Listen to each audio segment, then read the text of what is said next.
Hey everybody, I'm Jason. This is On Demand Daily. I keep tabs on the economy so you don't have to.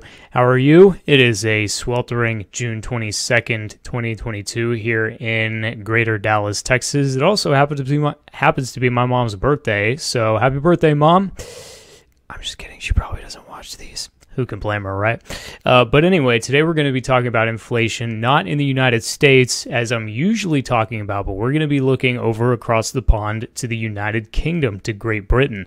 We're going to look at consumer and producer price inflation in the United Kingdom, as well as some data on the the services and construction sectors in the UK. In order to do that, I'm going to get out of the way, and we will go ahead and get started. So these are consumer prices in Great Britain. This is a chart of the 3-month annualized inflation rate. What this does is it allows us to compare annual inflation rates or estimate annual inflation rates, which is what the change in consumer prices or producer prices, as we'll see in one slide from now, would be over the course of a year. But instead of being influenced by base effects, this way of looking at an annual increase in prices eliminates the influence of last year's economic activity and whatever's going on last year on today's economic data. So it's a 3-month annualized rate. The way to think about that is imagine that the last 3 months, imagine that you had an entire year where the last 3 months were basically the inflation rate for the year, and that's what the inflation rate would be. So as an average of the last 3 months, take it, multiply it by 12, and you get an annual inflation rate out of that. But it's more current, it's more now, it's not influenced by whatever was happening in the economy last year. Got it? If you have any questions, let me know. You can send me an email or comment on the YouTube video. I'd love to hear from you. All right, so we had consumer prices on an annualized basis, 3-month annualized basis, going up 14.7%, which was a tiny little drop. You can see that in the data right here. You can see that in the chart, but we're still looking at a very high number. You notice that once you establish an upward inflation trend, I want you to pay attention to these minimums here, these little local minimums in the inflation line here in this graph. Once you establish a higher minimum, what you're essentially looking at is more inflation, greater inflation down the road, not less. So a lot of people might look at this chart and say, oh, look at that, it went down a little bit, looks like inflation might be peaking. But you can see that basically the exact same pattern happened here between November and December of 2021, and look what happened. A couple months later, you still had higher inflation. So these kinds of charts can be deceiving and look like you're getting ready to build a downtrend in the next few months, and that often doesn't end up happening. So in order to gauge whether inflation is going to continue or not, you really have to just keep an eye on the factors that influence inflation rather than the chart of the inflation rate itself, because technically, inflation rates tend to be kind of a backward-looking indicator. The things that cause them have often already taken place. Something to keep in mind there. Now, let's look at producer prices. So I'm showing 2 lines on this graph.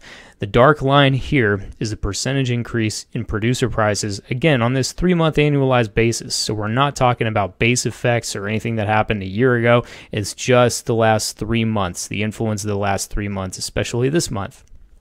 So these are input prices. These are what manufacturers of goods pay for the things that they have to use in order to make the stuff that they sell. So if I'm making t-shirts, we're talking about cotton, sheets of cotton or whatever, and maybe the microplastics that end up being the emblems that are embellished onto the t-shirts, that are heat printed onto the t-shirts. If you've ever seen a t-shirt printer do their thing. So we have that, and then we have producer output prices. This is the price that is received by the manufacturer of a good by probably a wholesale distributing company, a warehousing company of some sort, once they buy it from the manufacturer in order to resell it to a consumer. And that may seem like needless middling or whatever, but these retailers do play a role. These wholesale distributors do play a role in order to get them to the retail market, and they often make the prices more stable. So one thing thing that I want to point out here is that whenever the input price goes up, so these are the things that producers are paying for their input goods in order to make, what they make in order to sell it. Let's stick with t-shirts. So this is what the t-shirt maker is paying for the yards of cotton, and then the green line is what the t-shirt maker is receiving for the t-shirt that is made out of the yards of cotton. Whenever the producer input price goes up, so their yards of cotton, what they pay for it goes up, often what they receive for the t-shirt does not go up as much. And that's important. With every layer of the supply chain, you tend to get a little bit of a stabilizing effect.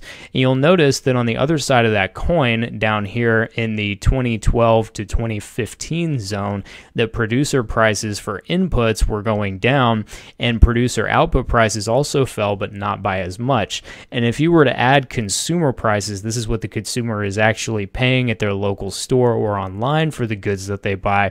It would even be further in the middle here and kind of sandwiched. It would be even more stable, hover around zero and stay closer to that zero line more so than either of these things.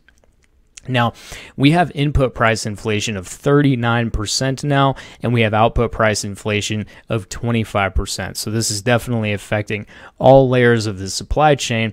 And when you consider that this is this is the relationship between these different types of prices at different layers in the supply chain, it kind of makes it difficult to argue this whole price gouging thing that a lot of people are using to explain the current inflation in order to deflect attention from other things like expansion of the money supply and those typical causes of inflation historically like that. But to move on, we'll look at the construction activity within Britain, and it's actually, in comparison to recent history, quite high. So we're at the upper, but it's declining. It's been declining for the last 2 to 3 months, but it is by historical standards a little bit on the high side, which is definitely positive. But as you can see just by the red line, it's been higher than it has been in the last basically 6 to 7 years, and the level that it's been sitting at over the last during the recovery from the COVID economy, essentially, was more in line with the expansion between 2013 and 2016 than a lot of these other lower growth years. But we could start to dip into, and I'm really talking about this spike in 2021, which is probably well correlated with residential real estate if we really looked into it. But we see this rollover here, a new local maximum, and it does look like we may get a further dip in construction activity, which will make it a lot more like the levels that we saw in 2015 through 2019. This is an activity index, and so essentially what you can make of this is that any position above 50, any point above 50 on this chart means that there are more respondents to this survey. So these are construction companies being surveys, and there are more of them responding that their business activity is increasing than there are people responding that their business activity is decreasing. And so that's why we consider it contractionary, or indicating that the construction economy is in a recession whenever this line dips below zero. And then lastly, we're going to look at the services activity index, because the UK has definitely a very service-oriented economy, similar to the US, and we see a similar story there. So a lot of expansion, although over a different time frame. So we see a local peak here in 2013, 2014, and then dipping into slower growth economic conditions all the way up until 2020. And we've had a lot of volatility in this particular index over the last couple of years through the throughout the spotty recovery, and we definitely saw a steep drop in May. By the way, the most recent points on both of these charts are going into May of this year. So that is the situation with UK construction and services, and this is reflective of what you would see looking at the construction industry and services industries in the US as well, which I believe we will be covering tomorrow. Close enough. We're going to be covering manufacturing activity tomorrow, and I'm going to be going over initial unemployment claims as I do every Thursday. What I'm going to be looking for is to see if we have another consecutive week of rising unemployment claims, because if you keep up with my videos on a daily basis, you'll know that last week we saw the 10th consecutive week of rising unemployment claims, which the more consecutive weeks that you build. And by the way, this is on the 4-week average, not just the raw number. I use a 4-week average because there's a lot of volatility in the raw unemployment claims numbers. But anyway, there are seldom times when you get this many weeks of consecutively rising unemployment claims that do not result in some kind of really big structural shift in the labor market, a lot of unemployment, a lot of job losses, which is always indicative of an economic recession, contraction, or, really recession is kind of a semantic thing. You could also consider a depression, not to be alarmist or anything, but economic activity is depressed, so it's not entirely inaccurate to call it a depression when a lot of people are losing their jobs and the amount of goods and services being produced is falling, because what it's doing, the economy is depressing. So anyway, that is all I have for today, Tuesday, June 22nd, 2022. It's not Tuesday, it's Wednesday. Weeks got ahead of me already, but I'll be back tomorrow with, like I said, unemployment claims and some data on the U.S. manufacturing sector. Hope you've enjoyed this episode of Supply and Demand Daily, and I hope to see you again tomorrow. Thank you very much for joining. Have a good one. Bye.